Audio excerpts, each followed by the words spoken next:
hold on to your pens because this is about to get really awkward.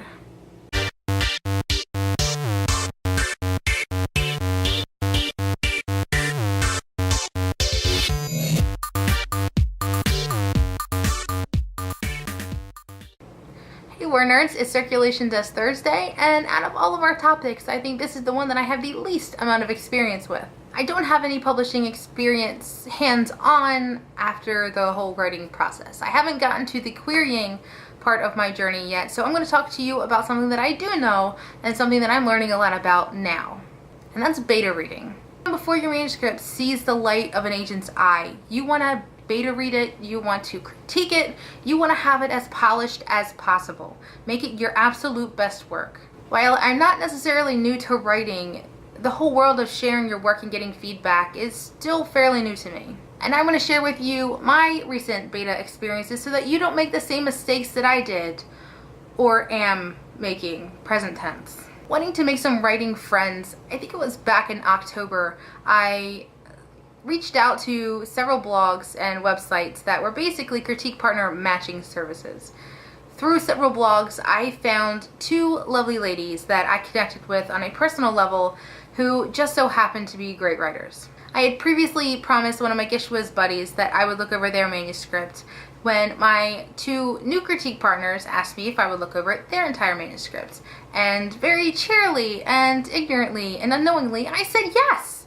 Of course I'll critique your manuscript. I'll have it back to you ASAP pronto. It is now mid-December and I have completed 1 1/3 of those 3 manuscripts. So it is my duty to share with you these experiences so that when you first dive into critiquing, you won't be as stumped and crazy and pressure and stressed out as I am. Without going into all of the technical detail of what it actually takes to beta read someone's manuscript, I'm going to give you 3 points to think about before you even accept being a beta reader. Number 1 is knowing what you're getting yourself into. When I exchanged the first 3 chapters with these ladies, it was a breeze to go through their writing. I loved their writing samples, and it not only left me with a want to read more because their writing was actually really good, but I felt like I connected on a personal level, so that drove me even more to want to help them any way that they wanted help. When you're working on the first 3 chapters, you're pretty much just doing a scene-by-scene basis. You know you're not getting the full picture, so you're just going to focus on the setup. You're going to focus on the very beginning of their novel.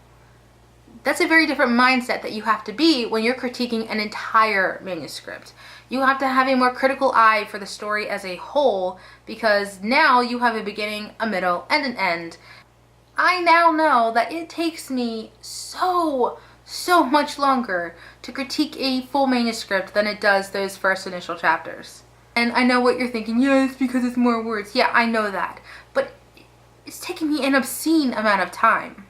This whole learning curve completely threw me for a loop and put me off my game a little.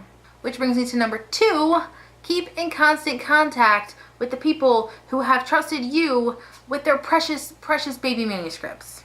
No news isn't always good news in situations like this, so it's always common courtesy to keep your critique partners in the loop about where you are in their manuscript. And number 3, when you make a promise to beta read someone's work, you're forming a responsibility for that person. Don't go into November thinking that you can NaNoWriMo and beta read at the same time. Those things don't coexist. They will not happen simultaneously. I can guarantee it. Your critique partner's manuscript deserves as much attention as you hope someone will give yours. Take the time and keep your promises. Bottom line, learn from my mistakes. You are the only person responsible for the promises that you make. Even if it kills you inside a little bit to admit that you're having problems, send them an email letting them know that you're still working on their project because they would rather know that than think that you forgot them entirely. And when you commit to a beta reading, make sure you don't overload yourself and commit to too many at once in such a short span of time. You need time for your own life and your own projects, and finding that perfect balance is key. Don't sell your critique partner short, and don't sell yourself short. This writing thing is hard, and we could use all the help we can get. Stay classy and keep your promises.